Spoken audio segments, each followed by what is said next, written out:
Commander Zekthal had conquered 17 star systems and witnessed the fall of 3 galactic empires. His chitinous exoskeleton bore the scars of 1,000 battles, and his 4 arms had wielded weapons that could crack moons. Yet as he stood outside the modest Earth structure labeled West Point Military Academy, his respiratory slits fluttered with something he hadn't felt in decades: uncertainty. The Galactic Council had mandated this cultural exchange program after humanity's recent admission to the interstellar community. Study their military traditions, they had instructed.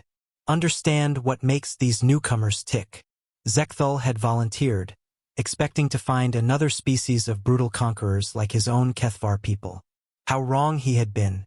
Colonel Sarah Martinez greeted him at the entrance, her small human frame dwarfed by his towering presence. "Welcome, Commander. We're honored by your visit." Her smile seemed genuine, which immediately put Zekthal on edge. Warriors didn't smile before battle. The first shock came during the Academy tour. Instead of weapon forges and torture chambers, Zekthal found himself in something called a library.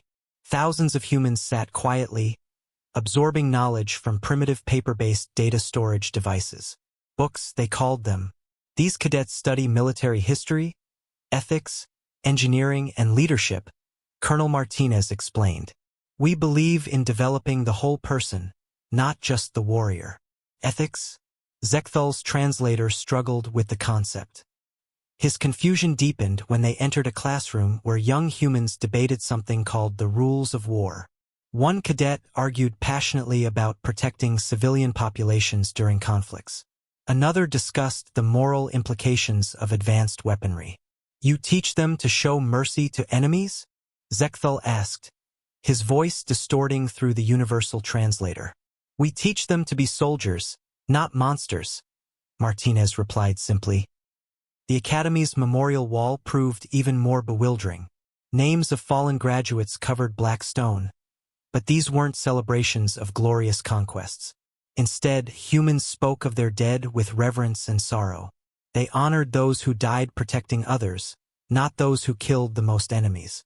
During combat training, Zekthal expected to finally see familiar brutality.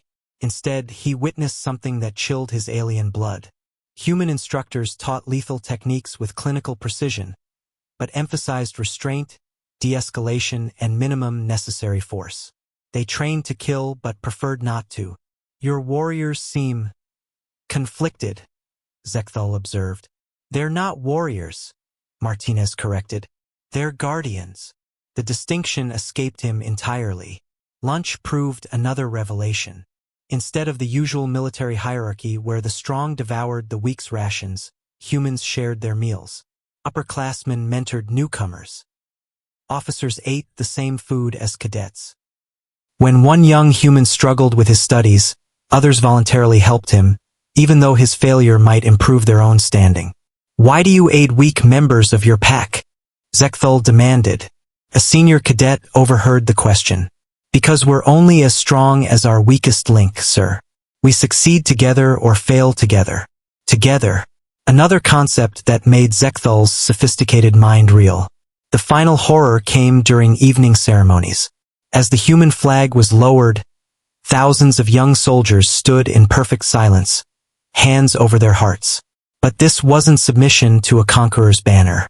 Their faces showed love, pride, voluntary devotion to something greater than themselves. "They would die for symbols," Zekthal muttered to himself, watching in fascination and terror.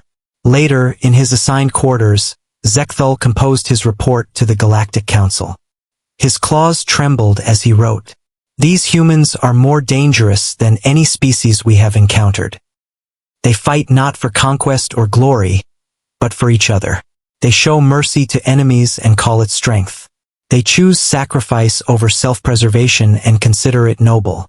Their military trains killers who would rather save lives. Most terrifying of all, they do this willingly, no coercion necessary. They believe in their cause with a fervor that makes religious zealots seem reasonable.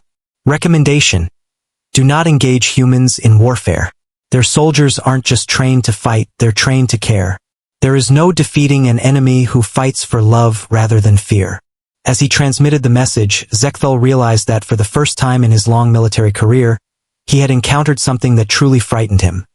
An army that fought not because they had to, but because they chose to protect those who couldn't protect themselves.